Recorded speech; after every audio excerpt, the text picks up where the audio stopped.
Right, it's 17 minutes past 9 a.m. and you are listening to the Radio 104.7 FM. Of course, once it's this very time, we get to switch gears to bring you political developments in the polity the way they are reported by various newspapers. And this very morning, it promises to be exciting because there are lots of developments in the country that needs analysis. My name is Franklin and Ebuka, and I'm saying welcome to Thursday edition of this very show, this 4th day of September 2024. And we are saying that we wish you well from any part of the country where you are listening to us, or if you are listening from outside the shores of Nigeria, we are glad to know that you are always there for us on this very platform. Once more, my name is Franklin and Chisom, and I have Dr. Olisa Mbeki with me in the studio on the analysis desk. Good morning, Tony. Good morning, Ebuka Franklin. Good morning, Nigerians. Good morning, the good people of Southeast. Good morning, India Nambara. Onitsha, wherever you are listening to us from, it's always a pleasure to be back in our sanctuary. And when you come into our sanctuary, there is fullness of joy. And when you pontificate the truth, you will feel this sense of happiness. So it's everywhere. We also say, God, the maker of our heaven and earth and the finisher and author of our faith, He made us to be here. If not Him, we wouldn't have been here. We can always say, good morning to God Almighty, good afternoon and good evening to God Almighty at any time, at any point, at any place. It's always a pleasure to be here. Okay, like I said, that we have lots of developments, and already they are captured by various newspapers, and we have four of them: the Punch, Guardian, Nation, and Vanguard newspapers. All of them are here for this very morning's analysis. But before we get to this very development in these very newspapers, let's look at some other developments in the country which we are getting attention. By the way, we are live on our Facebook page, Udala Radio 104.7 FM. Get to that very page and then join this very conversation. Now, let's bring to you a notice about what has been trending since yesterday to this very morning. People have been reacting to it. It's all about Abike Dabiro Erewa of NITCOM. She has been trending because of what she has done online. And when I talk about NITCOM, Abike Dabiro Erewa is the chairman of the Nigerians in Diaspora Commission, NITCOM. He is facing online protests and condemnations for her poor judgment in using a laughter emoji to reshare a post calling Igbos monkeys. And people are saying this woman is unbelievable because this is not the very first time of such being talked about her. And they are asking questions, is this time for the government of Nigeria to let her go? Because other than being a center of unity, she appears to be a center of disunity. Now let's look at this. She is trending because this NITCOM boss endorsed a tweet from a notorious anti-Igbo handle who referred to Igbos as monkeys and children of gorillas. Don't forget that last year Abike was tagged the female Bayo Nanoga after she hastily moved to report a Canadian Igbo Amaka Somberger who threatened to kill Yorubas in Canada after some Yoruba threatened to do that same, and that she failed to address the aggressors and focus on Amaka's reactions. And days later, as Dokubo threatened to kill Igbos in existence, Nigerians called on Abike Dabiri to react to that, like she did with Amaka, but she did not. She kept mute. And the following month, Amaka Somberger allegedly sued her in Canada for selective justice. Now, this time around, Nigerians are cautioning this very woman, asking why should she be using a laughing emoji at that kind of serious wicked statement that somebody made on X. So this question they're asking, is it time to look at the office of Abike Dabiri and think about her usefulness in that office? Tony. I woke up to this very story. It was one of the stories that many Nigerians of good conscience, of good character, many of us are disturbed about. And then it is quite disturbing that a woman who should know it better is the one being involved in this complicity. We call it complicity. There have been different hate statements and hate speeches against Igbos, no doubt. And it's also important we know that there are people in government that have always used Igbos as their launching pad or their punching pad or for whatever reason. But my concern is this. This is not the first time. I remember sometime in 2019, she made a similar statement and she had continued. I remember when she was appointed Senior Special Assistant SSA on Foreign Affairs and Diaspora to President Muhammadu Buhari. That was sometime around in 2016 February. Before then, this Nigerians in Diaspora Commission, NIDCOM, in fact, by that time, it had not been established. So I'm also aware that she was made the pioneer chairman and CEO Nigerians in Diaspora Commission when it was set up around 2018. But I know that she was appointed to that office around November 2018 when Senate confirmed her in May. And then she was also reappointed for a second term by President Muhammadu Buhari sometime around May 2023.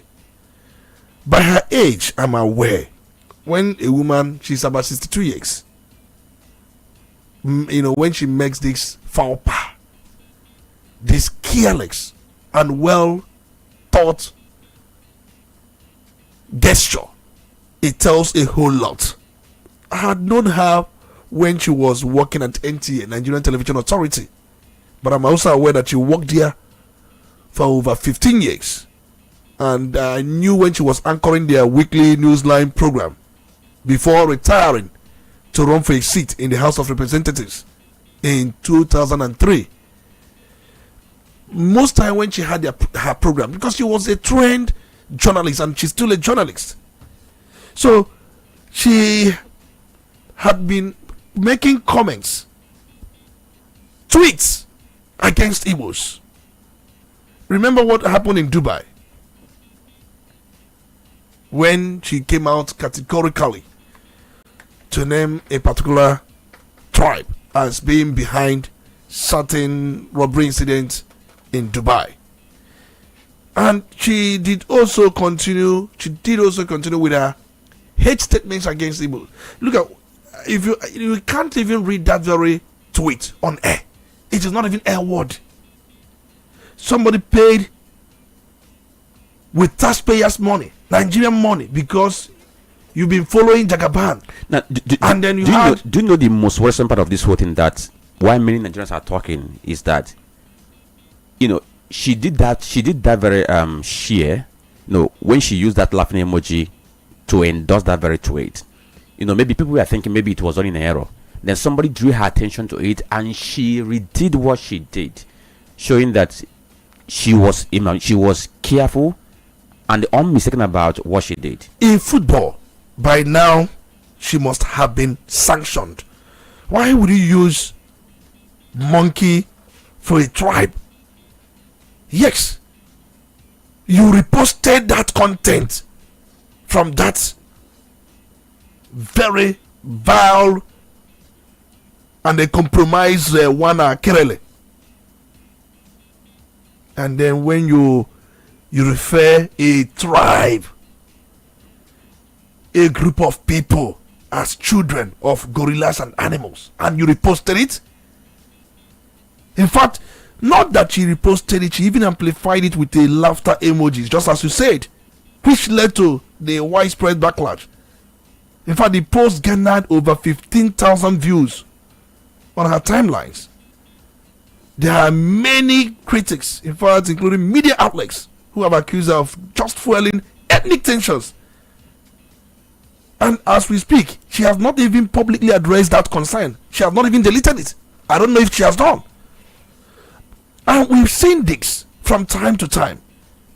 There was a time she stated that 20 out of 21 Nigerians on death row in Indonesia for drug offenses we are from Southeast State. She made that very statement. And even that statement drew accusations of ethnic profiling. Even critics, including myself, argue that it was unfairly, and you can't just make just such generalization, swiftly generalization, criminalizing Igbos without context on broader diaspora issues. She later defended it as factual reporting, but she was quietly told that you must place it under context. I remember what happened sometime around May 2023 during the evacuation of Nigerians from Sudan. The same Dabiri Arewa explained that asking for evacuees state of origin was for logistical purpose, when she made it as a matter of yardstick or benchmark for evacuation. People were saying, you don't do that, these are Nigerians, treat them as Nigerians, not necessarily the state where they were coming from. But she kept her position, saying that these evacuees must state their state of origin. The idea was to treat this set of people the same way. In fact, there was a video that later surfaced of alleged Igbo evacuees claiming abandonment due to their ethnicity, leading to accusations of selective treatment. And it was discovered that was why she was so much concerned about the state of origin of those people that will be evacuated from Sudan, where she was asked drop it, but she kept saying that it was important. But later on there was a video, those who dropped that later said that they were abandoned. Now that it's been proven that she has a track record of doing this time and time, she seems to be doing the opposite. So for the government that she is serving, because she's serving government as serving Nigerians, something of this very nature, how should this government treat this kind of blunder coming from a government official? If the Senate or House of Representatives, if all the representatives from this southeast region, because if you look at government may keep mute about it. Remember, she is of Jagaban family. When the former president Buhari appointed her SSA on the issue of diaspora, it was recommendation from Jagaban Tinubu, even when he wasn't a president. So even when she ran for Ikorodu federal constituency, she ran at the at the back of the then president, but she was asked to concede. But the point I'm trying to make here is this: if you wait for the central government, the presidency, to react, they will keep mute, because this is not the first time she had made this statement. I'm just trying to let you know even the recent ones she made in 2023. Remember when she made very disturbing statements? In the one we talked about evacuees and the video that surfaced, it was still 2023. But the point I'm trying to make here is this: we have how many senators? 15 of them from southeast extraction, and we also have House of Representative members. There are many. If they do not take position on this and demand that this woman retracts her statement and possibly be removed from that position, I will just conclude here: we don't have representatives. Even many would also argue that our representatives have not been doing this. You can't try this. If a northerner was the case here, you will see their caucus at the Senate, you will see their caucus at the House of Representatives. Many of them will say they walk out. Then we can't, in fact, stay controversy. If people keep slapping you and you are keeping quiet, the slap will continue. Are we going to talk about the MCO Olomo own? Are we going to talk about that? Are we going to talk about the Oba of Lagos? Rewan? Are you going to talk about that? So you can also remember so many broader anti-Igbo threats. It happened during the 2023 elections, and people that made those ones, nothing may have been, because if you look at the Oba of Lagos, one would say that yes, he is not occupying public position as we usually know. He's just serving his people as the monarch. And then MC Olomo, he's today, as we speak, the national chairman of National Union of Road Transport Workers. So you can imagine that when they do these things, they are promoted. So, but in this case, I'm aware that the chairman Senate Committee on diaspora is Senator Victor. I don't know if that position has changed. The chairman, Senate committee, the supervisory committee of the Senate that oversees her commission, we have an Igbo man who doubles as the chairman of that very committee. If he keeps quiet, if Senator Victor keeps quiet over this disturbing scenario, it means that we may start thinking the other way around about him. All right, so let's now look and see how this thing is going to unfold, whether federal government is going to do something about this, because from what has played out, it wasn't an accident for her to have doubled down on her action when she was prompted to what she did. That means that it wasn't done by an accident. For somebody who is occupying a public office, who is paid with the taxpayers' money, who's supposed to promote unity of purpose among Nigerians, and she appears to be the center of this unity. Now let's talk about another breaking news, or rather a breaking news, not another breaking news.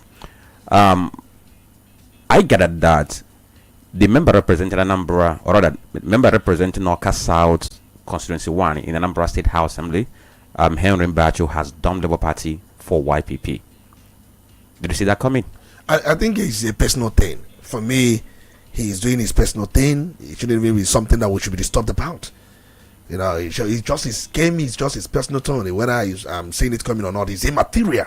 He's, change or dumping or labor to YPP is completely immaterial. It's, for me, diversionary and distraction to the issues we should be talking about. It's his personal thing, it's his personal politics. So we should deal with it, and it's not, for me, a news.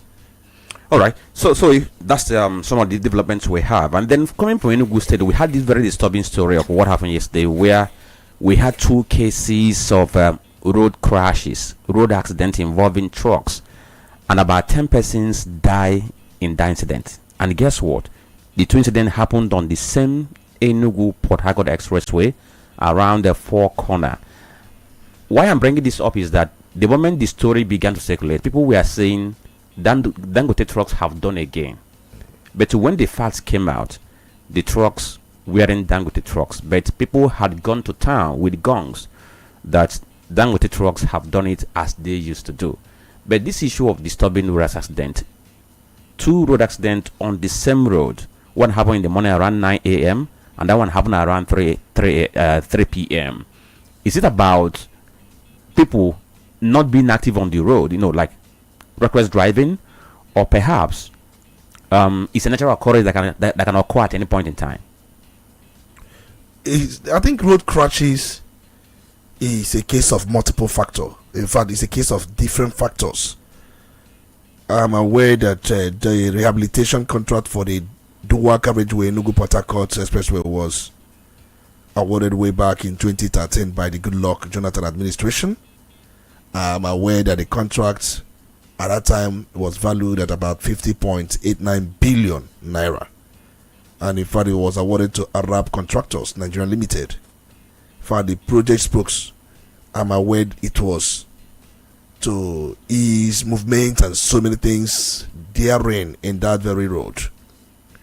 But then the project had faced a number of delays. When the project was going, I think the project was slated for completion sometime around March 2017. But I was told, based on my own findings, that there were shortfalls, especially when it comes to release of funds. That it was only 450 million was released from about 1.6 billion budget allocation in 2019 for that road. And please tell me, what can 450 million do? We have had a number of delays, even when the road was awarded since 2013. He had suffered quite a number of delays as a result of funding. I'm just trying to jump different years and come back to 2019 when 1.6 billion. How can you budget 1.6 billion for such a road in a budget cycle? And we have representatives. What would 1.6 billion do for such a road? And in so doing, about 450 million was released in 2019. How can there be progress? In fact, I'm also aware that by that time about 33% of the work was actually done. But if you look at by 2021, we have had quite a number of progress anyway. But the point I'm trying to make here is this. You talked about the accident. I'm also aware that there are some sections of that road that are bad. I don't know if the accident happened at the very section that is bad. I can remember, the last I remember about the road was sometime around 2024 when the Minister of Works, David Umahi, issued a 14-day termination notice to China Civil Engineering Construction Company for poor performance on the Abia section of that very road. In fact, in contrast, remember Arab contractors, we are part handling that very route. But what happened?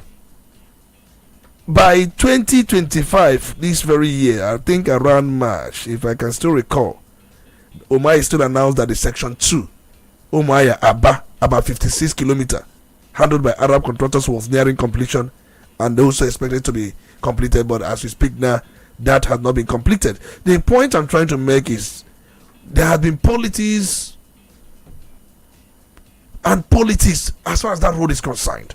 I don't know this accident because we are talking about twin road crashes on that very road, and I can't say where exactly. All right. So the very first road that happened along the Udala four-corner axis of the Enugu Port Harcourt Expressway. It happened around 9 a.m. when a hover truck with the inscription Visco Investment Global, loaded with cement, and it was coming from Aba going to Abuja.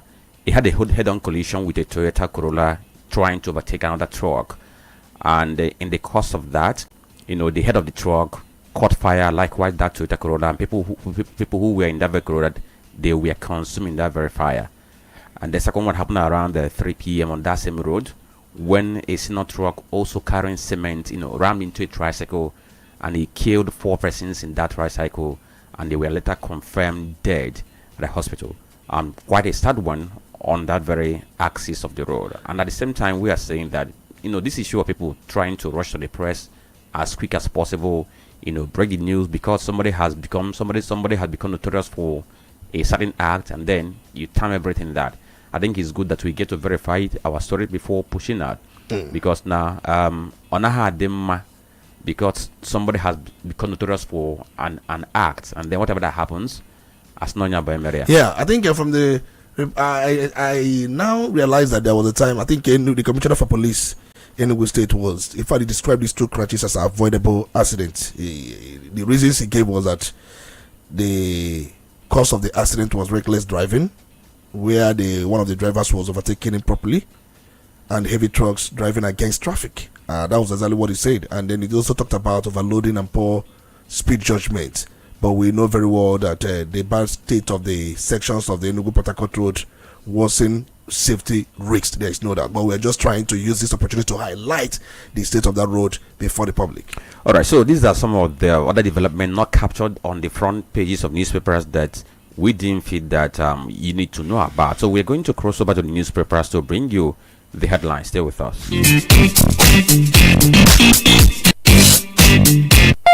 You're listening to The Polity. Get involved now.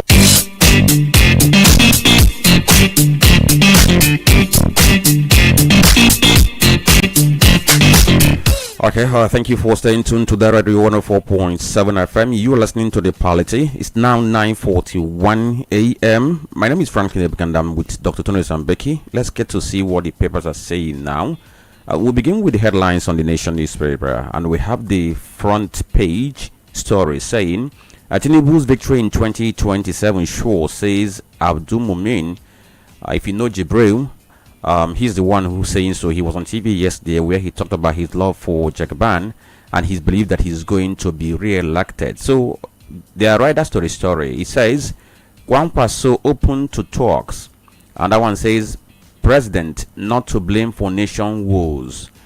Okay, and the headline here says online voter registration hits 2.5 million in 14 days. It's on page 3 of the Nation newspaper. Tomorrow is public holiday. It's on page 4 of the Nation newspaper. Above the nameplate, FCCPC to battle digital lending abuse. The story is on page 3. It has a rider, operators must register. They said they want to clamp down on this issue of embarrassing people who have borrowed from all these online lenders.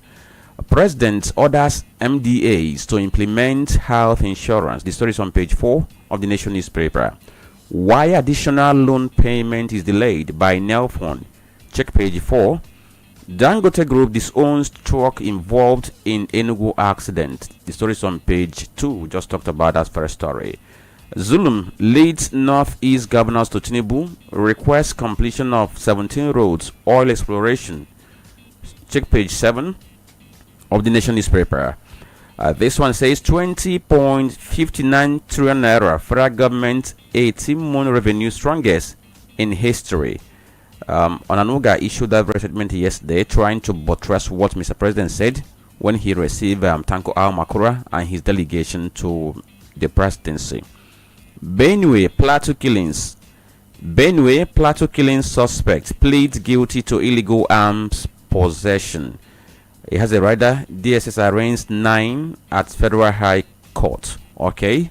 The last headline we have on the front page of the Nation says the path to ending incessant ASU strike, page 13, and the last one, 29 killed in Niger boat accident, page 29. If my counting has been correct, this could be the third case of boat mishap in Niger State in about 3 weeks time. In about 3 weeks now. And I don't know if we're actually doing anything or just as usual, we talk and condemn the action and life continues. So let's go over to the headlines we have on Punch newspaper. The banner headline says APC opposition clash over FG's revenue growth claim. The story is on page 2. It has a rider. Presents counterfact. Presidency tells critics. Revenue nothing without result. Opposition. Economist query Tinubu's no more borrowing assertion amid 13 trillion naira deficit. That's the big story on the front page of the Punch newspaper. My reforms have restored Nigeria's global respect. Tinubu, page 7. Non-oil revenue jumps 40% to 20.6 trillion naira. Presidency saying so. It's on page 19. NAD insists on strike, says over 2,000 doctors owed. Page 7 of the Punch newspaper. Beside the nameplate, security concerns behind visa cancellations for Nigerians. Others, US is saying so. Check page 12 of the Punch newspaper. MTN, 15 others, remit 54 billion naira in education police taxes. Page 18. 3 killed in Lagos Masquerader Festival clash. Page 4 and 5 of the Punch newspaper. Terrorists recruited 1,364 West African children, shot 14,000 schools. UN is the one saying so.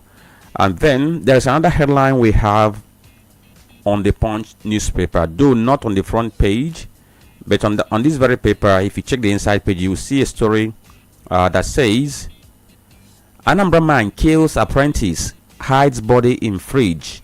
The story is inside page of the Punch newspaper. Let's look at the Guardian newspaper. Insecurity, FG reopens debate on state police as Tinubu declares readiness. Page 6 of the Guardian newspaper. Non-oil growth accounts for 20 trillion income, says presidency. Page 3. Constitution review, Abbas unveils proposed amendment to southern stakeholders. It's on page 3. Of course, this happened in Imo State. DSS arraigns 9 suspects over Benue Plateau killings. Check page 29 of the Guardian newspaper. ADC for Tinubu's charity plan for National Library. Story is on page 5. The wife of Mr. President, Mrs. Oluremi Tinubu, of course, she told Nigerians who would want to gift her on her birthday that they should channel the money and donate it for the rehabilitation of National Library. But ADC is saying no. National Library is a national monument that should not be used for something of that very nature. Whatever she wants to do with her money should be channeled into any other thing other than that library rehabilitation.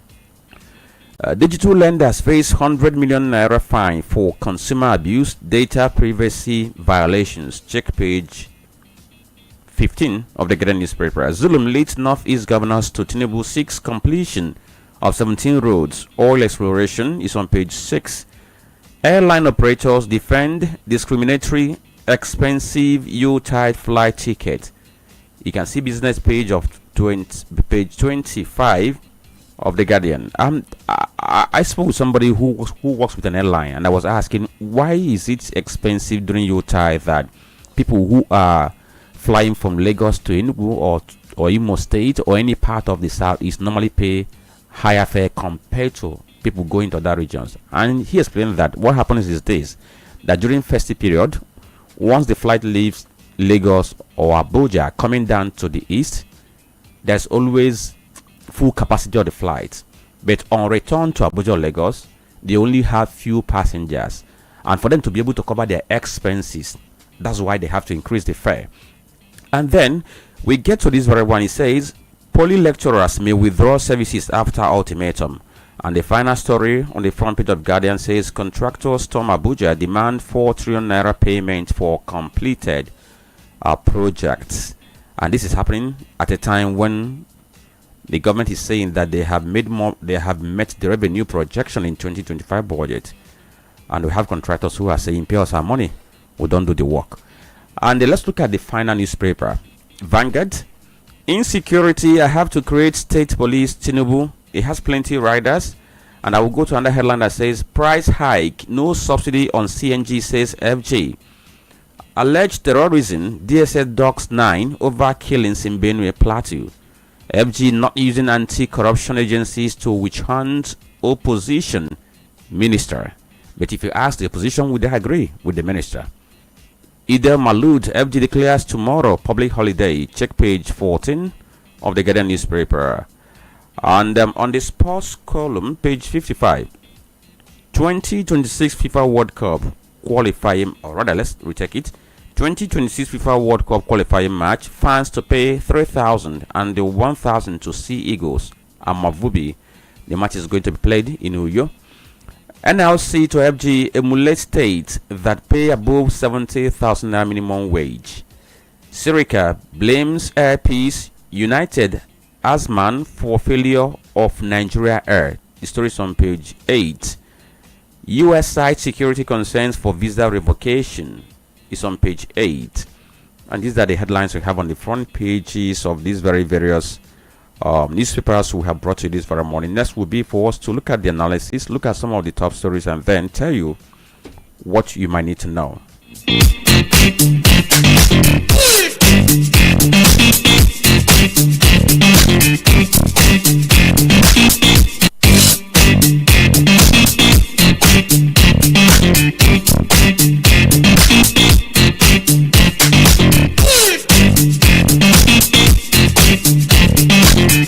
Okay, you are listening to the Polity on Udala Radio 104.7 FM. Go to our Facebook page, drop your comment on that very page. We are live, Udala Radio 104.7 FM on Instagram and the YouTube. We also live on those pages, Udala Radio. So Tony, let's talk about the one that happened at the backyard here, the one that happened at Okbuku, where a 30-year-old man identified as Leberechi, he's now under police protective custody because he allegedly murdered an apprentice age 25, and after killing the person, he dismembered the body and concealed the dismembered body in a refrigerator in his house at Obuko, which is in Obara local government area of Anambra State. This was made known yesterday, but from the story, because we have different account of what happened, but the crux of the matter is that the man in question here, the suspect in question, told the apprentice to follow him to his house, where they are going to resolve whatever it is, whether to pay him for whatever he purchased or any other thing that they had to resolve. It was at his residence that he killed this very guy, 25 years old, dismembered the body and dumped the body parts inside a refrigerator. Then when he now came to the market, people were asking him questions about the guy that he left with, his whereabouts, and when he couldn't give anything comprehensive, of course they had to force him to take them to his house, where they found the dismembered body in the refrigerator, and police got involved in a rescue effort because people descended on him to kill him at that point in time, and police was able to rescue him, though unconscious at that point in time. Police is saying, as we speak, he's in hospital receiving treatment under armed guard. And once he has recovered, of course, they are going to take up the case and charge him to court. And this has worried some persons, people who have been asking questions about what have we not known about what happened, and how would the police go ahead to ensure that justice is served in this very case. Well, it's one of the disturbing issues we keep hearing in this country, and it tells you a whole lot.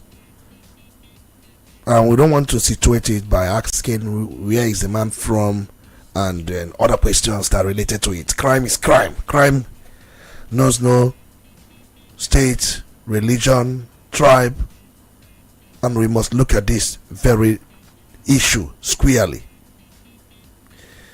From the accounts, we know very well that, just like you said, the book is at our backyard here, and it's happened. And we must appreciate those who are very observatory.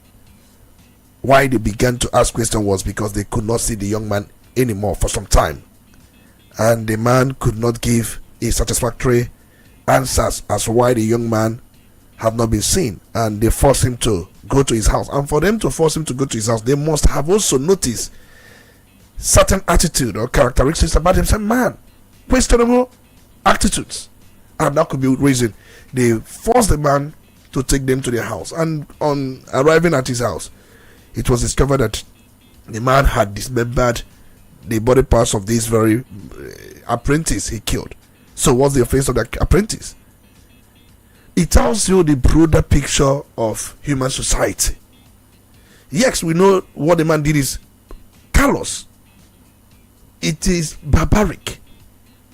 That is cruelty in highest form. Very unconscionable act. And I have heard people calling the man Satan. Evil, that you are worse than Satan, you are worse than evil. But we must also look at the other linings, the social lining of what really happened. Is the young man, is the man okay? Has he psychiatric problem? Has he some sanity issue? He could. Most times depression is real. Depression. That is more reason, if you see anybody who is depressed, we must do something. There are people, you see them walk on the road, you think they are okay, they're not okay. And there are people that will tell you the man was possessed by evil spirit. There is no evil spirit that possessed him. Two things could be the reason. Either the man is not okay, he's not well, or the man acted in full sanity. That is what we call compomentis in law. So did the man act in compomentis or non-compomentis? So once we establish that, definitely we know that the law will take its due course, and people are questioning the judiciary if justice can be served. Many are hinting quite a number of stories that there have been times things like this happened. It was discovered that justice was not served, and the idea of giving the public update of these sensitive issues, because these are issues of public attention, they should know from time to time. Just as we are told today that DSS have arraigned about 9 suspects over the Benue and Plateau killings. We're gonna come back to that later on. So, but the issue is, this is man inhumanity to man. That's exactly what happened. No matter how you describe this is cruelty. In fact, in animal farm, they don't even do these things.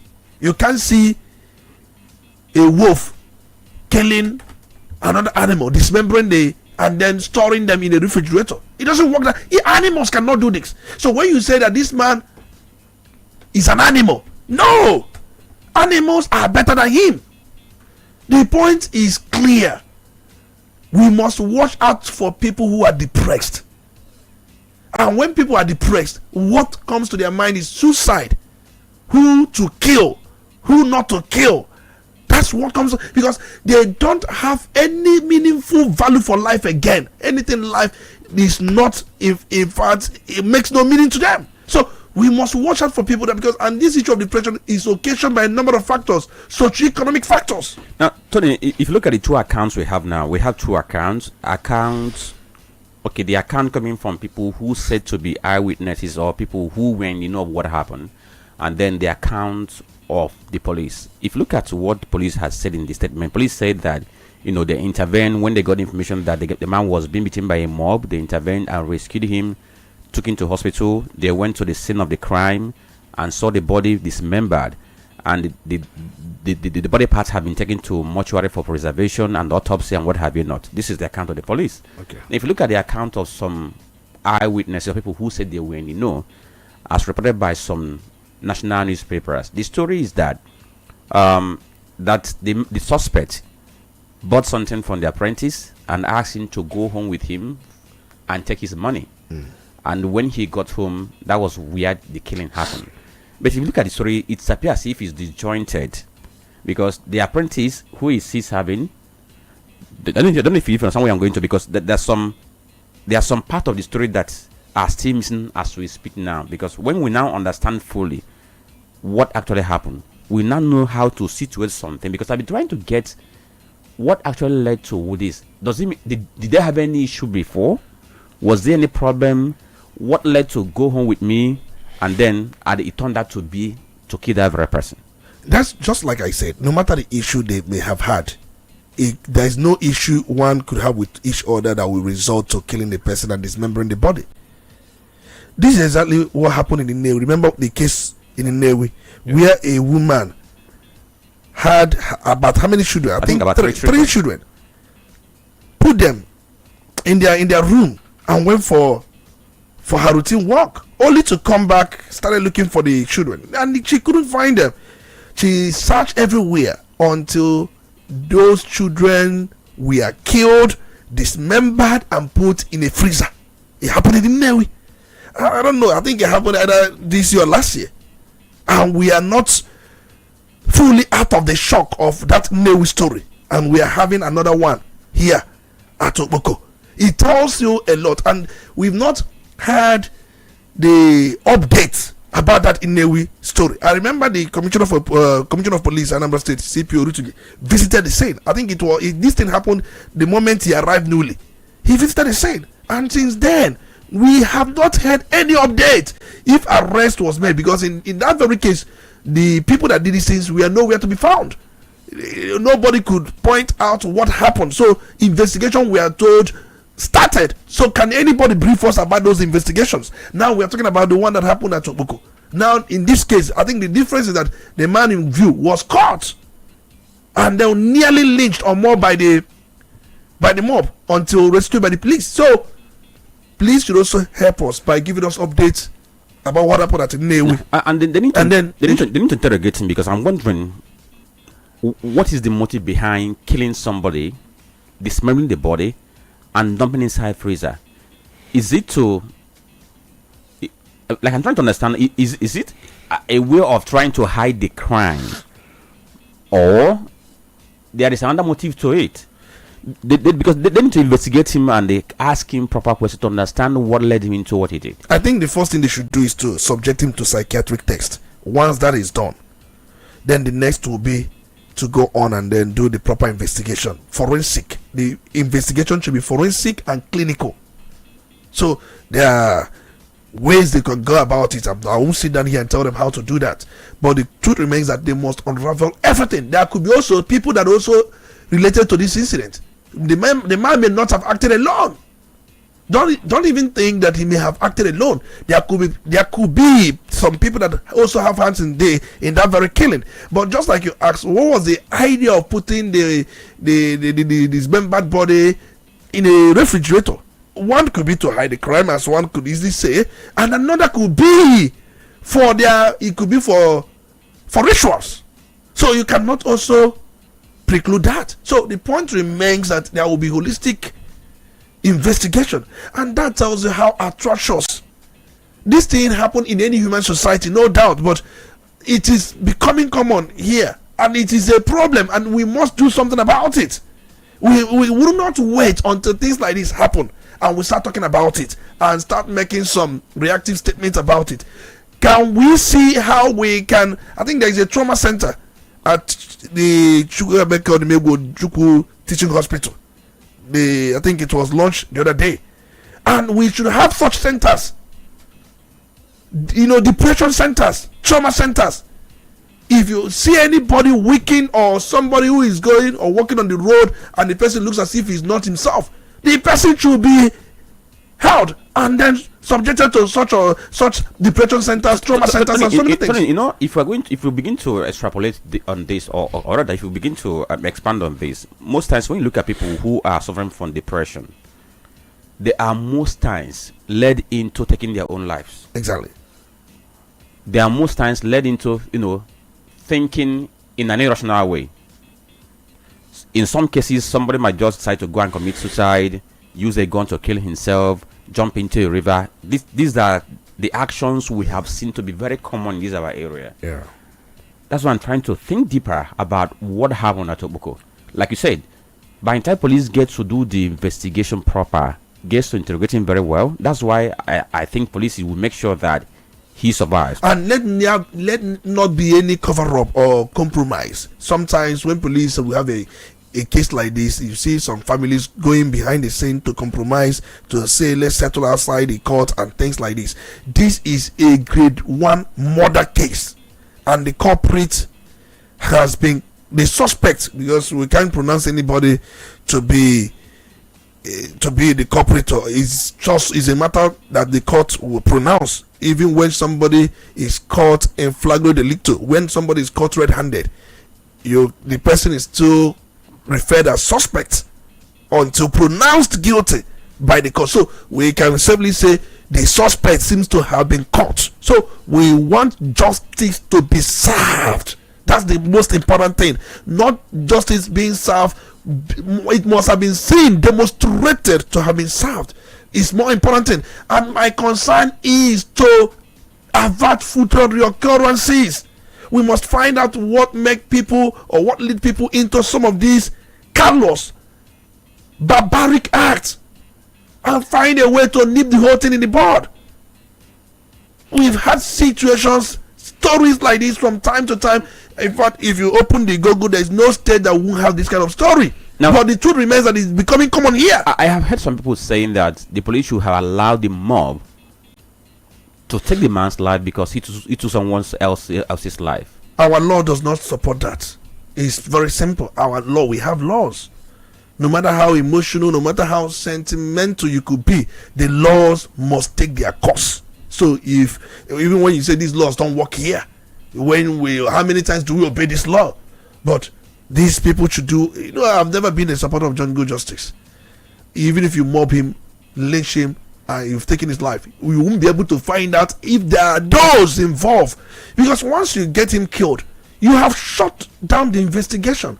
But now he's alive. He may lead you to other discoveries you may not even know. Let you know that he may not have acted alone. He may have acted in connivance with some other people, and then once you get him lynched, those people will not be also gotten. So the point is, the way he was rescued, that's the normal thing, so that we will know those who are behind this dastardly act. All right, so let's switch to education now, because the federal government has announced a major overhaul of Nigeria's national curriculum, reducing the number of subjects across all levels of basic and secondary education.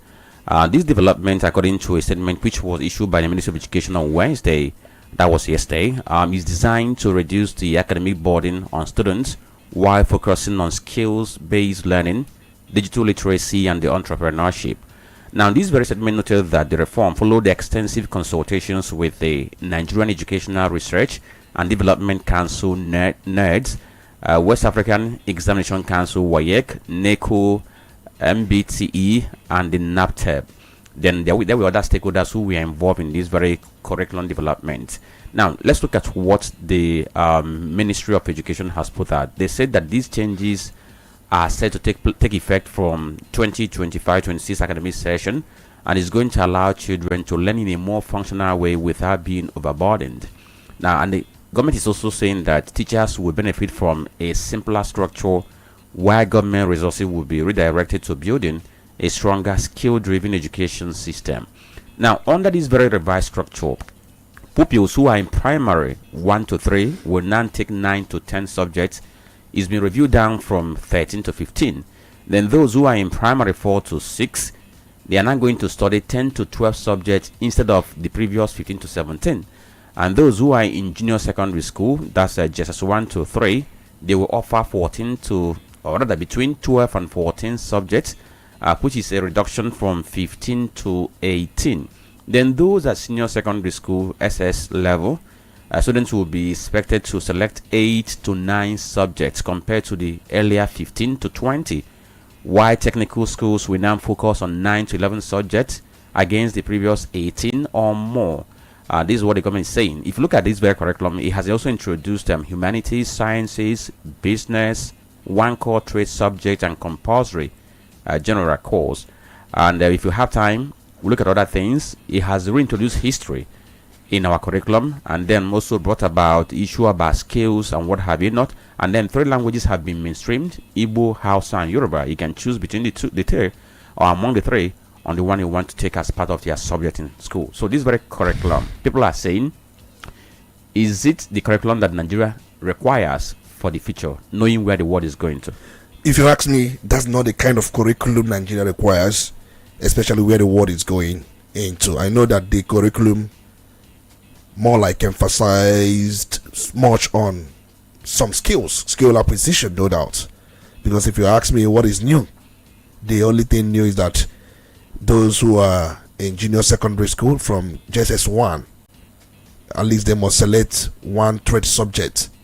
And if you look at these trade subjects, it could be solar photovoltaic installation or maintenance, that is installing solar power and solar panels. It could be fashion design or garment making. It could also be livestock farming or beauty cosmetology, what they call a pedicure, manicure, becoming a pedicurist and then manicurist, all this painting of nails and all that. And also computer hardware and GSM repairs, and then horticulture and crop production. These are some trade or skill subjects the new curriculum introduced. And also there are also some digital subjects as well. The new curriculum introduced, like basic digital literacy, IT, robotics, and even building and construction, plumbing and tiling. You must select one as a JSS 1 student. You must do this, and then you must be seen to be very good and efficient in doing those things. Even hairstyling, makeup. So you can also add hospitality, decoration management. But that's by the way. My concern is, because you asked, is this something required essentially when we know where the world is heading to? Yes. And I said it's not. So for me, if you look at this new curriculum, there is STEM, there's what we call science, technology, mathematics, and engineering, STEM. I'm aware that issue of digital literacy, robotics, they were added, but there isn't enough emphasis on deepening mathematics, science, and coding to global standard. That emphasis was not contained in this new curriculum. Then secondly, the curriculum didn't explicitly strengthen indigenous language teaching, which I have been shouting on top of my voices here. Because if you go to China, they teach physics using Chinese language. They teach chemistry using Chinese language. They teach biology using Chinese language. But here, we have English being the medium of communication here. So a child will first learn English before understanding those things you are talking about in physics and chemistry. I studied physics. I studied chemistry. And most times I know physics is broadly divided in that level.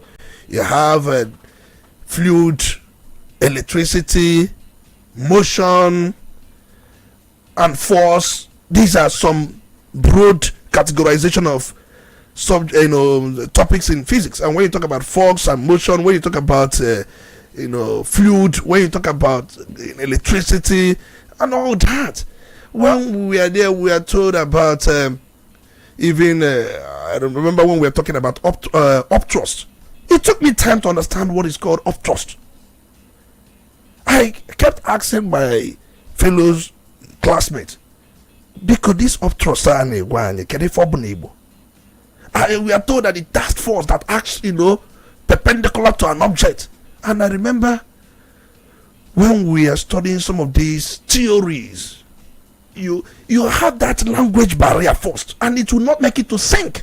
And many of us went extra mile to conquer some of these things. So the point I'm trying to emphasize here is this: that the curriculum didn't explicitly strengthen indigenous language teaching. Okay, and also being used. And one, remember one. Okay, so go on. Okay, so this very emphasis you're talking about, on the use of indigenous language to teach students.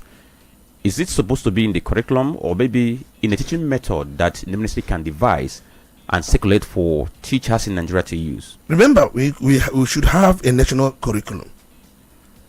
And when you talk about teaching device, it's a different teaching device or method. Teachers is optional for before them. And one would say we have diverse languages. We have 3 major languages here. We have Igbo, we have Yoruba, we have Hausa, we have Ijaw, we have Efik. Does it mean we cannot develop good teachers in these subjects that can move into classroom and teach?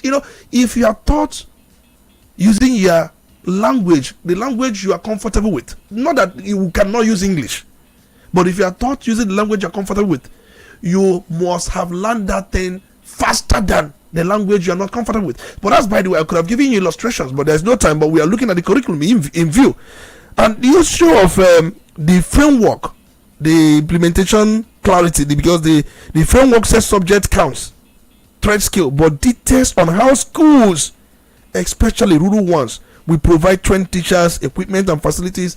These things are not well contained or cited or mentioned in any way. And then if you look at assessment model, there is no clear overhaul of examinations bodies like WAEC, decode to align with skill-based learning. And I'm of the opinion that this makes this new tracks action instead of core competencies. It becomes just add-on. Remember when we are in secondary school, they brought introductory technology as part of skill acquisition subject. I did intro tech, that's what we called it then. Then we'll be taught on wooden technology, some of the things, carpentry and all that. And these things are theoretical. Theoretical, nothing. And at the end of the day, I don't know if I can put a nail on any table comfortably. But I was taught carpentry. Did it make any difference? So we are going back and forth. We look at where the war. Look at Chinese. Some of these things, charger we use. Some of these things, cords, and some of these are things their primary school students do. They use these things to do as handwork. They will even some of these headphones we are putting on now. These are things primary school students. These are people that are serious. Can a primary school pupil or student do anything that has to do with construction or even where current will pass? I remember those days when we are studying physics, when we are being taught about electricity. There is one thing they keep mentioning: potential difference. And I was asking the teacher, this potential difference, is it something I can see, touch, or feel? Because we are told those days that if you talk about voltage or electricity, it is P equals to IV. Where the P and I, in fact, we are talking out of experience. So there were so many gaps and barrier.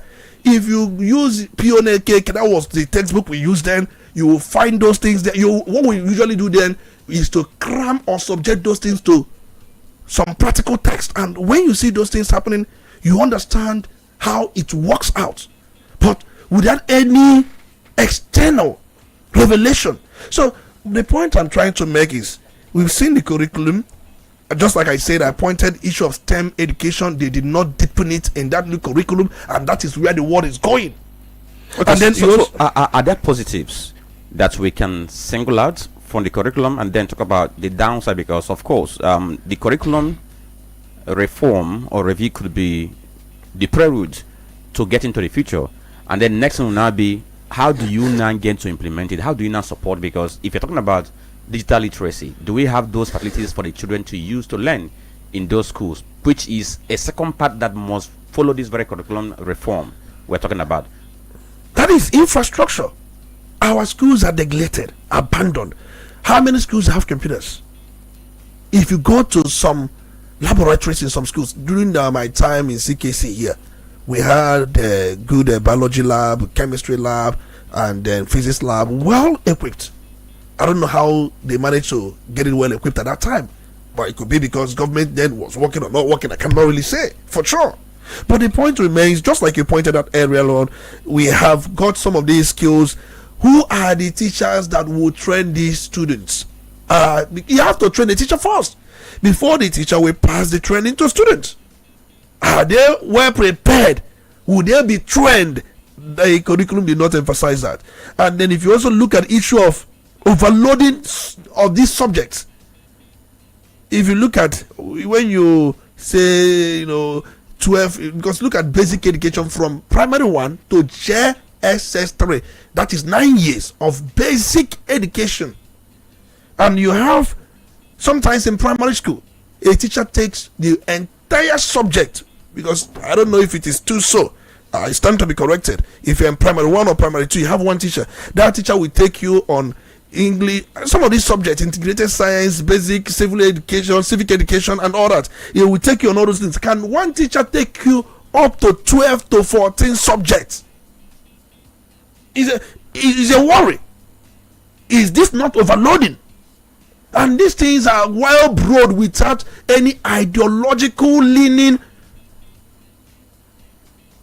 It's a worry for me. It's a worry because we are trying to get it right. If you are to get it right, you must get it properly right. Now they are moving from 13 to 15 subjects in the old curriculum to 9 to 10 subjects in the new curriculum for primary 1 to 3. Then primary 4 to 6, they are moving from 16 to 17 subjects to 10 to 12 subjects. Then JSS 1 to 3, they are moving from 15 to 18 subjects to 12 to 14. And SS 1 to 3, 15 to 20 subjects to 8 to 9 subjects. And if you are in technical school, they are moving from 18 plus subjects to 9 to 11 subjects. I think they did some reductions because I am aware that they tried to reduce curriculum overload. They tried to do that, but it was not properly well reduced. And then they also added, because these are some positives anyway, because you asked that question before now, the issue of skill acquisition from early stage with the introduction of these practical traits so that children graduate with employable skills even if they don't proceed to university. Very fine, but the truth remains that it's not about theoretical. Just like I said, during my own time, I studied intro tech, I was subjected to carpentry, all these things. They will just be giving us sketches, using graph and all that. That's not, if you follow all the sketches, all the drawings on the board without doing the carpentry work yourself, it makes no meaning. So does the return of history assuage the yearnings of Nigerians who have been criticizing the removal of history from our curriculum? Very well. I think that's one of the positives. Very commendable. I think even before now, history has been returned, just that it was well positioned in the curriculum. So we must know our stories. We must know our past. And it's also a way to engender this sense of nationalism and patriotism, no matter how you see it. And because we are going to look around and see the framework through which that will be fostered. It's also important. But this curriculum, I doubt whether it will give us that global competitiveness. I doubt. But I think it's a step. But it would have been more broader. And another thing, if you are doing some of these things, you must find a way to ensure that those who teach some of these things are well trained. what is going on in our different colleges of education. Have you been able to design their own curriculum to suit this new curriculum for those who will be? Because I think the curriculum, I don't know if it covers the higher education, but the emphasis so far had always been from basic school down to the senior secondary. So I don't know if it covers that aspect. But the most important thing, we must first and foremost train the teachers who are going to put these things to practice and who are going to ensure that these things are well taught. The pupils, the students assimilate, digest it. It becomes something more of an anthem within them. If that is not done, they won't get out anywhere, because we are looking at a global competitiveness where ICT, digital technology, is taking over. And that is why I say the issue of STEM education was not brought in. The depth is not there. Because the issue of coding, I want our pupils, while they are in primary school, to know about coding, robotics, artificial intelligence. They will begin from that level to start writing this code. That is where the world is headed. Right. And then the idea of the technical and then business trade, very important, because you cannot rely on white collar job. Everybody wants to work in the ministry. Everyone wants to work, in some of these well refined establishments. But there are things you can do. There is more money in some of these trades compared to being given 150,000 every month, 200,000 every month. I bet to those who are into some of these trades, some of these skills, they make more money. There's no doubt. All right, so everybody should get prepared for the takeoff of this new curriculum, because it's going to have some consequences on the side of the parents, the students, the teachers. They should get ready, because teachers need to be prepared for them to be able to have this very smooth transition. Likewise, parents, because there's going to be change in textbooks and what have you not. Yeah. So we hope that we are ready for this and see how it can get us to become competitive with other countries of the world when it comes to practical education, not just about arithmetics and English language. Of course, we're going to go for a commercial break now. Once we return, we get to see what is happening somewhere in Plateau and Benue State. Stay with us.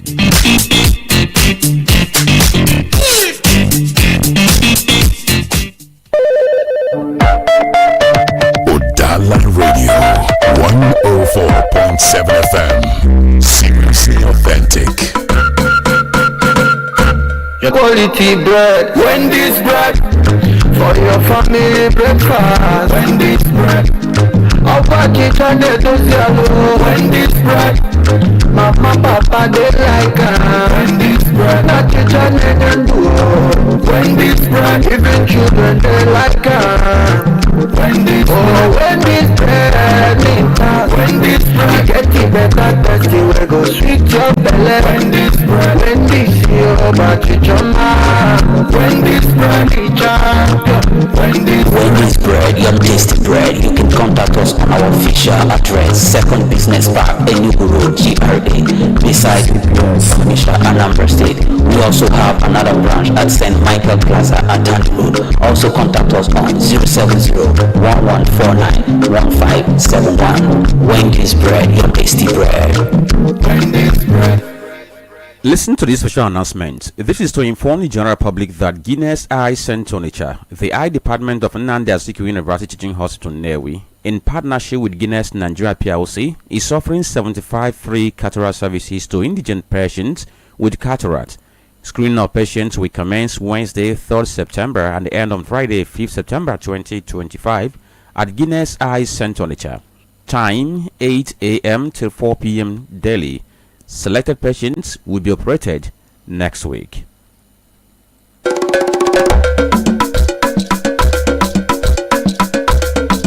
Udala Radio 104.7 FM. Seriously authentic. To the Polity. Get involved now.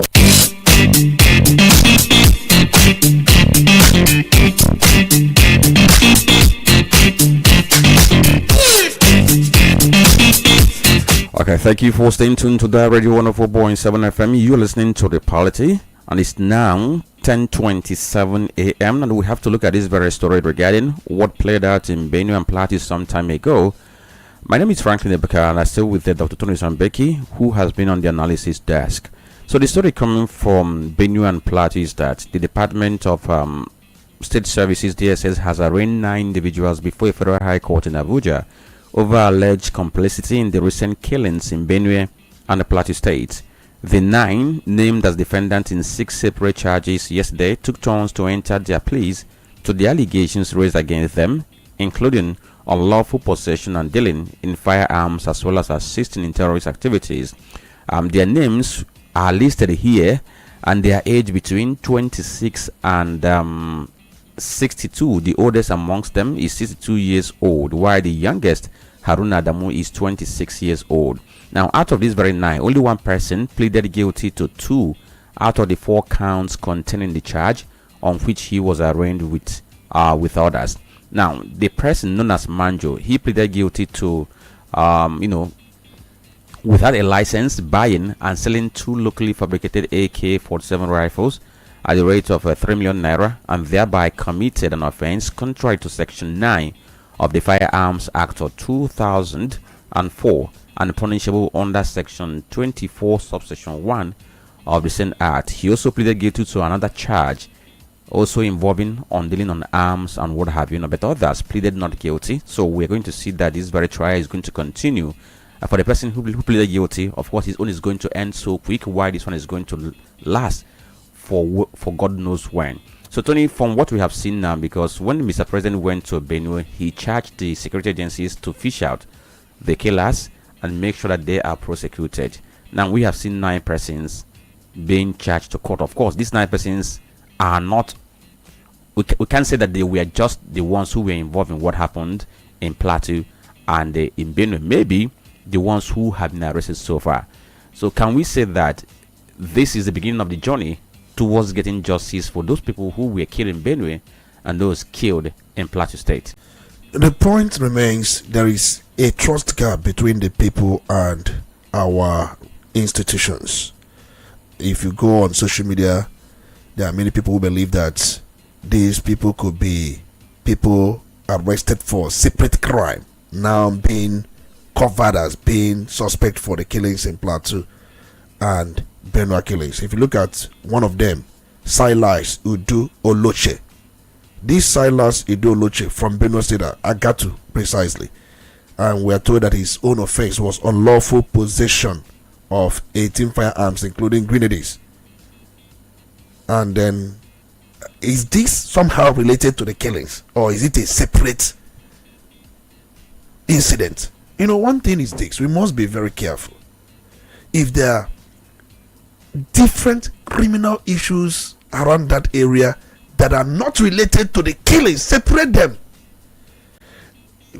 Definitely, there are different criminal activities going on in the 2 states appointed, and anybody arrested now becomes linked to the killings that so many killed.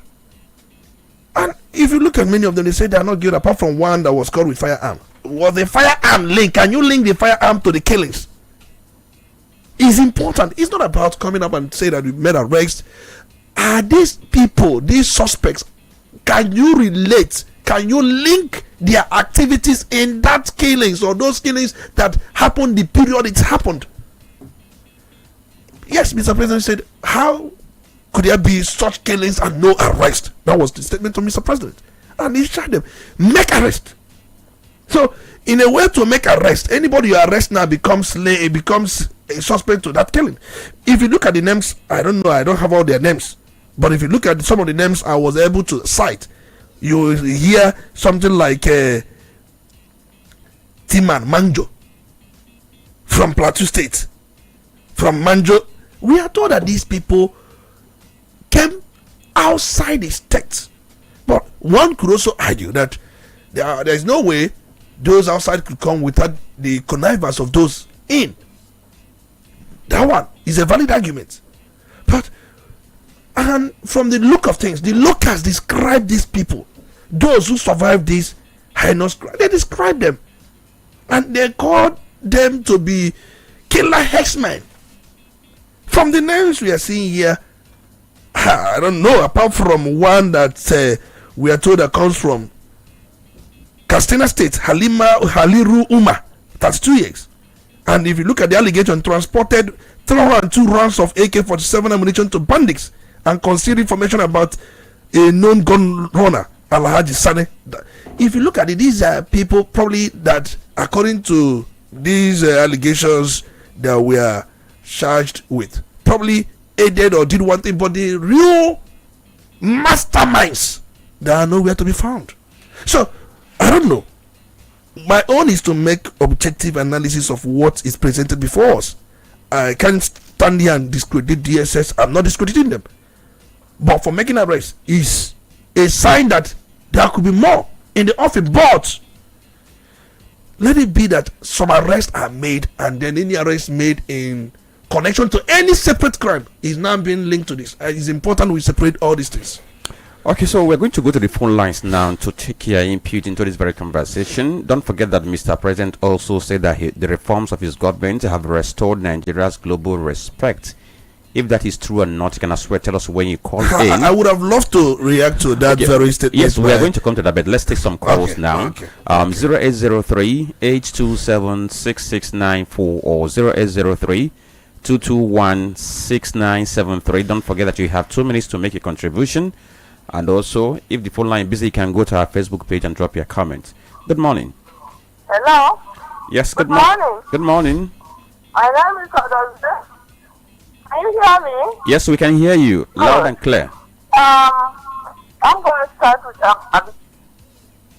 it's high time we start with her and to her. I'm going to talk down on her. Igbo ethnic nationalities have always been her stock in trade, to humiliate, to embarrass, to disgrace. I don't know what these Igbo ethnic nationality legislatures are doing there, playing the ostrich. They must stop allowing other ethnic nationalities to rubbish us. I'm not generalizing. I know that Adike Dabri is of action. So I'm not generalizing. I'm talking to her because of what she's been talking to us about. Anytime she has simple things to analyze, because she has a free ticket, since she's being a practical journalist, and she does it on the Igbos. I've been following her. Even when the chance were dying at Libya to cross over, she's over the desert. Travel in Sudan. Rather than say, okay, we all know that the Hausas are more in Sudan than the Igbo ethnic nationality. This is the Igbo nationality. But now, I want to Abike Dabri. She hears us so much. I want to tell her that there is no love lost. Igbo has craftsmen have carved a way for her to leave Nigeria. Why don't they leave if Nigeria is too hot? If we are making it too hot for her, why won't they leave? Step out of it. And then, of course, if we of Igbo ethnic nationality step out of Nigeria, it will hurt them. They will miss us. That's why Nnamdi Kanu is under incarceration for over 4 years. Because they are scared thief of what these people are going to do to this Nigeria. So she must learn to leave us alone. All right. Or we will tell back to her word for word. Let her go look for her clothes where she had her back. All right. Thank you. Thank you. Good morning. Good morning, my honorable speaker, Olisa Mbeki and Franklin. You're welcome. Michael the Great on the line, calling from the commercial city of Olisa. Michael, go on. Thank you very much for having me on board. Let me talk about the last story you took on, talking about those that was arrested in Benue State. To be honest and sincere, if I say that some of our security agencies I'm not mistaken, because the way we do things here also show that we practice what is called democracy. We do not use our intelligence. We do not use, in fact, nothing. Not like maybe the president has issued warning and informed you to go ahead and do arrest. Then you can go ahead and do arrest. Actually, those that are responsible for what happened. I am more than 30 years in this country. I'm more than 30 years now. I have been reading news, watching reading newspaper, and listening to the radio, and different types of news, both online and the physical one and physical one. But the way things are being done here, it's quite unfortunate that we are still far from learning. And the security agencies are not doing the right thing. How can you call arrest people without capturing those that are responsible for what happened? Okay. In fact, we are still far from Michael? democracy. We are still far. Michael? Yeah, I can hear you. Okay. Can we sit in the comfort of our rooms and make a categorical statement that people who were arrested have no connection to what happened in Plateau and Benue? We cannot sit on the comfort of ourselves and mention that they have not mentioned that those people that are arrested, the security agencies that are arrested people, have not mentioned that these people are responsible for that. Okay, so I'll advise you find the charge sheet. When you find the charge sheet, you will see the charge leveled against each and every one of them. Thank you for joining. It's all right. Yeah, hello, good morning. Okay, try the phone lines again. Hello, good morning. All right, 0803 827 6694 or 0803 221 6973. Good morning. Mr. Franklin, good morning. Yes, good morning. Olisa Mbeki, good morning. You're welcome. Like some is not around, my regards to after questions. Mr. Ezekiel reaching from Onitsha. Go on, Mrs. Dickel. Speaker, that is why often we do tell our leaders to be mindful of what they are saying when it concerns the Igbo race. Look at what that woman has been saying. You know, she was a woman that one time ago, where she floated a quality road, said that is Nasarawa Benue road. And we shouted online and posted his bubbles that road was not even in Nigeria. She not tendered the apology. I hope you remember. Now he has turned the heat on us. Just like he asked, where are our representatives? Are they not seeing these things that's happening to the Boris? And they keep quiet. On Plateau State, you remember when those wedding guests were killed, according to information, those are arrested. But people were shouting that these people are just who are going their way. Some are going to the market to buy something, they pick them up. And now, just like I said, after several months, they made arrest. And the names, formally speaking, does not connote what is on board. I hope you have heard that a female vigilante person was killed in Plateau State, ambushed by the Moradin Fulani herdsmen. And today, nothing has happened to it. This selective justice we are talking about is terrible. And if care is not taken, when people are pressed to the wall, when they bounce back, they don't know who is who. So thank you for the analysis you have done. Can we now narrow it down to our place here? Where, when we see something, we say something. It doesn't matter who is involved. Just know they can save us. Because the extent of hunger and anger, imagine what happened here in Anambra State. The kid, my speaker, I don't believe that person is insane. Are you getting it? Something is wrong somewhere. And besides, he lives in a compound where people see him on daily basis. Am I wrong or right? So something must have happened. But this one wants to bring him out to the public. People should check those who are their neighbors. Not necessarily being insane. People are involved in dubious and I don't know how to put it. You understand my feelings this morning about this case. How can somebody bring somebody, remember this fridges? The one that we talk about. Up to today, we don't know about what happened to those kids. Not the one at no, the was where was called to come and see somebody in the house. All right, Ezekiel, that should be all. That you should follow cases and know how it is. Thank you. All right, thank you, Ezekiel. Hello, good morning. Badmos. Oh no, Go on, Mr. Badmos. you know, there was a time, I said it on this radio, that there are certain ethnic groups in this country that are painting Igbos bad, most especially in diaspora. And you people cautioned me. But today, it's coming all right. There is a man called Daddy Free. He's a Yoruba guy. Go to his page. What you'll be seeing there is that Igbo boy run away with pounds and dollars from Canadian woman. And they will call the Canadian. They will not even address him as a Nigerian. That's where I'm going. You know, what happened in Ghana happened, and we analyze it, and the truth then come out that the video they are parading was video that's made in 2012 when the guy became new SND of Ghana then the whole thing just fizzled out. What I'm saying is that it's not a matter of our lawmakers and representatives. These people started this thing in 2014 to 2015. During that time, of Lagos made a claim that they are going to push Igbos in Lagos. That was when this thing started. And since then, we keep on graduating from level to level. And we didn't do anything. To the extent that they do not allow us to vote in Lagos State. So what I'm saying is this. What we should do is very simple. We should be very careful the way we invest in their land. I have said it here. We should be very careful investing. Just go there, do your business, move away with your money, the way we are doing in Europe and America.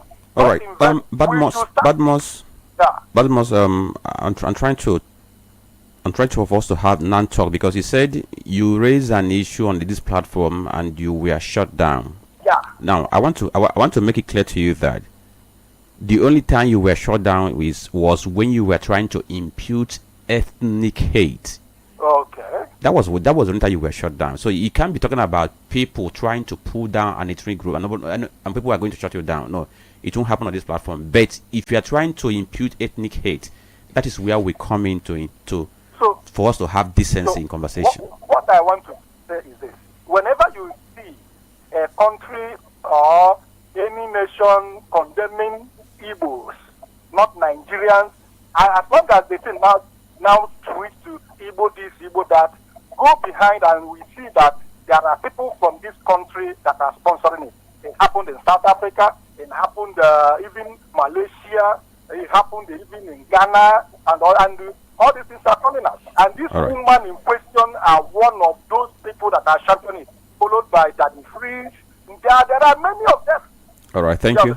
I'm talking about those that are verified. Those that are using verified Twitter and Facebook handle. There are those who just create Facebook account and start saying something like that. But what I'm saying that let's stop investing in their area. That's the only way. Invest your money, move it. If you like, you can even move it to Kanu. Then from now to next 20 years, they will see what they have done to themselves. All right. Okay, thank you, Badmods. Maybe if we also want to, let me say that we understood where you're coming from. We're trying to make Igbos for them to think home when they're doing an investment. But maybe to some extent, you might have made some generalization because many Nigerians, even Igbos who are in Europe, they're also investing in the Europe where they are. Many of them have thriving businesses. I know somebody who is in Turkey. He has the biggest club in Turkey. Somebody from Igbo land. Hello, good morning. Yes. You're welcome. I'm Emmanuel calling from Polity. Emmanuel, go on. Yeah, that's our brother in Europe that I'm investing much here. Polity stops me. As long as here in Nigeria, here in Igbo land, our people should mind how they invest. Our people go to Adamawa State, go to Kaduna, go to Medupi, see mansions of our people.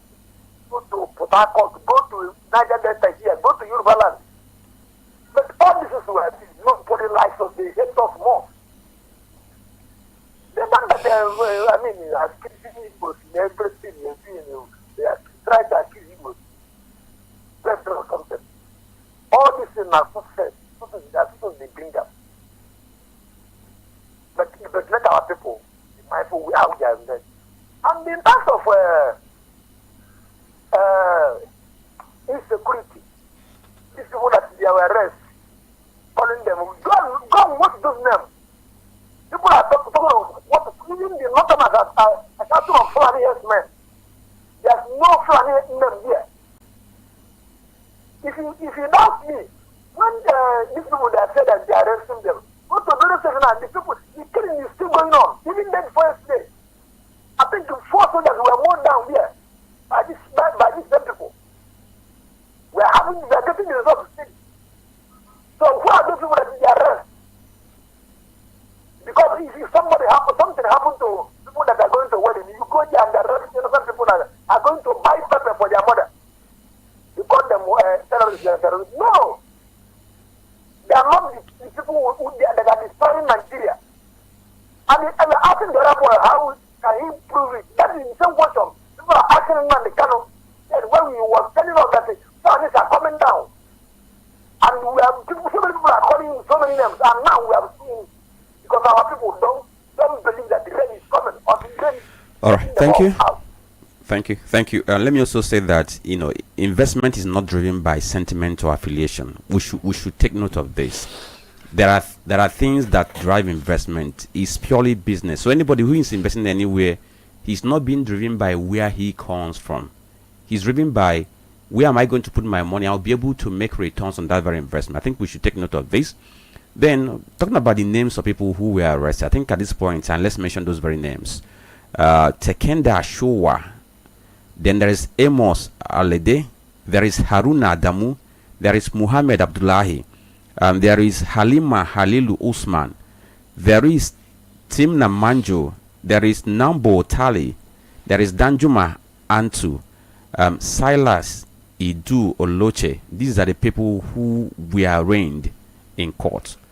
Let's take this very call. Hello, good morning. Hello, good morning. Yes, good morning. Your name? Yeah, it's from Oba. We didn't get that name. Michael from Oba. Go on, Mr. Michael. Yeah. So I want to speak on the issue on about let me remember. Are you still with us? Okay, so when you remember, you can trial. If we have time, we can accommodate that. Hello, good morning. Yeah, good morning. Yes, good morning. Your name? Yeah, Chidi Chukuma joining you from what this morning. Go on, Mr. Chidi. Yeah, let me speak on that gruesome killing of the young man. Yes, I'm calling for proper investigation. There is every need for that. We can't say exactly what happened. Some people are suspecting whether that man is a human organ harvester. And from the way he killed that young man, and they have the mind to dismember and back into the fridge, maybe to cover the crime. Because if you know that if you leave the dead body within a short time, the thing will rot in. And maybe the smell will attract the attention. So that man was the notorious one. Somebody that this maybe that this is not the first time they commit this kind of offense. And that is why there is a need to carry out proper investigation. And also to know the people that we are involved. Because most of the time people feel that this jungle justice is okay. If you kill that person, you have covered so many things that we're supposed to discover. So there is a need to carry out whether it's a human organ harvester or whether there are people that are involved. And also the number of the people that they have killed before. And also the need to know the identity of that man that they killed. Is it an Nigeria or somebody that comes to us from any other state or outside the Igbo land? The identity of the diseased person also is equally needed in this for us to know who to fear.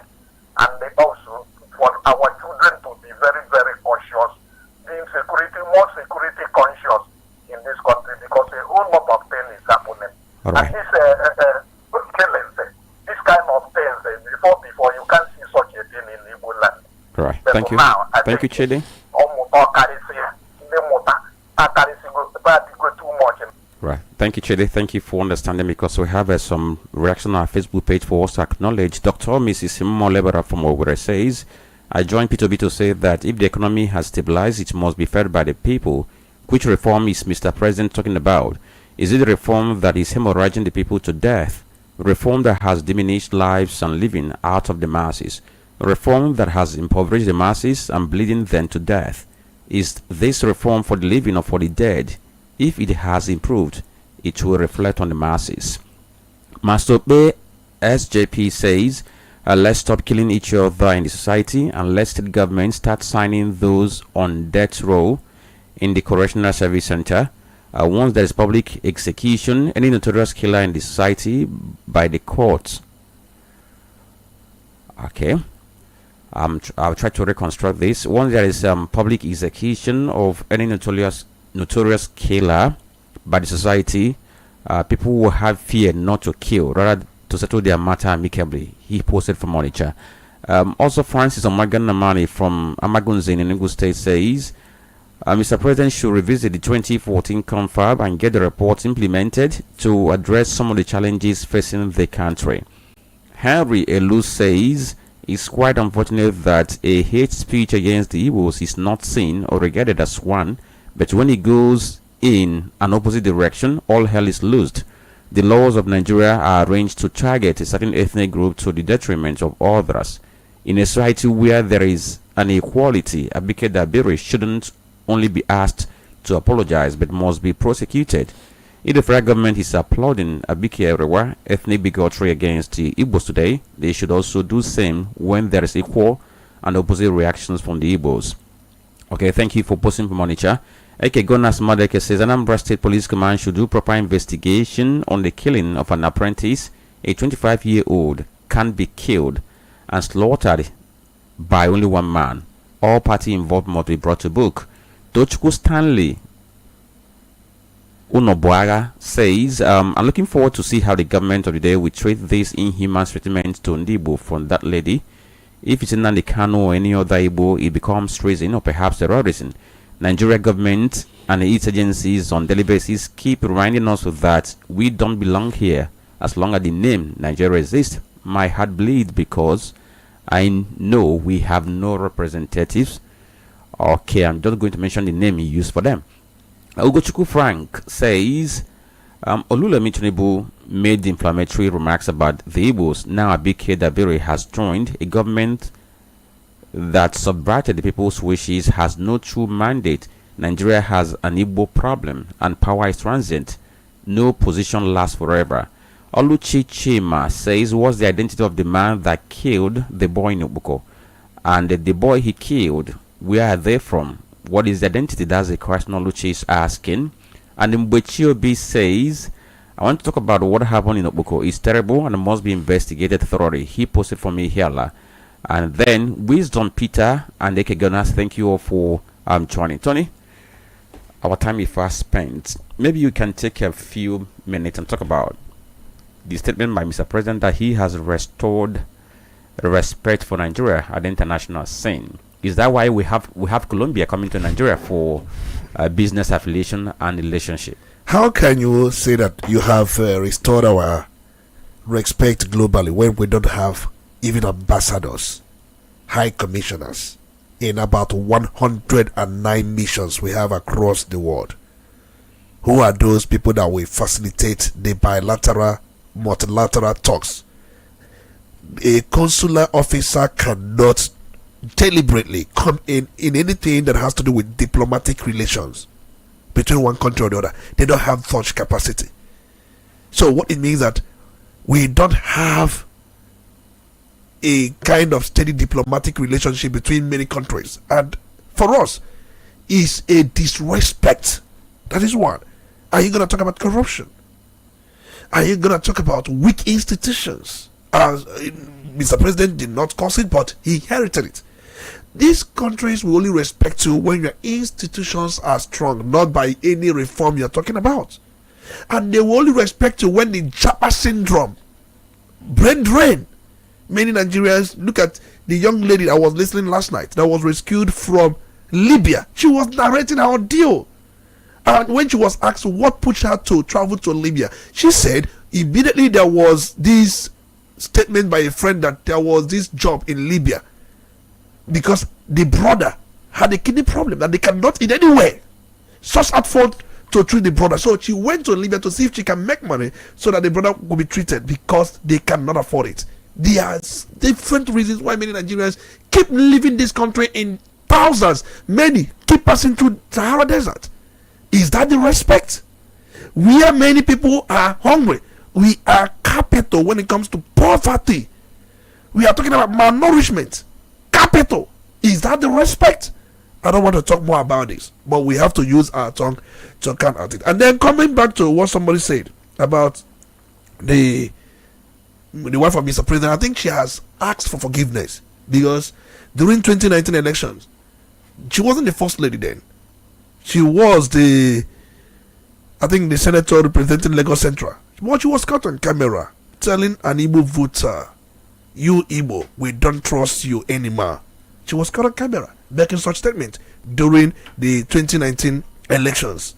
But remember, that very comment, I remember, is sparked widespread outrage with critics who believe that was divisive and detrimental to the unity of this country. But I remember that even then, Femi Fani-Kayode, who has now been a convert, condemned the remark of the first lady then. She wasn't the first lady. She was just a senator representing Lagos Central. But she was caught on camera. She never knew that she was being filmed when she made that very statement, "You Igbo, we don't trust you anymore." But she later, in other fora, made apology. I don't know. But this to tell you that this ethnic profiling is not a thing of today. And I've said, and I've challenged our representatives, and I want brothers and sisters everywhere to challenge our senators, to challenge our House of Representatives on this remark made, or this repost made by Abike W. Everyone. We have said everything we need to say. Okay, so just for clarity purpose, she did not make a statement. Somebody made a statement and she reposted, showing that it was an endorsement. And then you also used an emoji. Exactly. And we've said everything we needed to say for those who joined us earlier.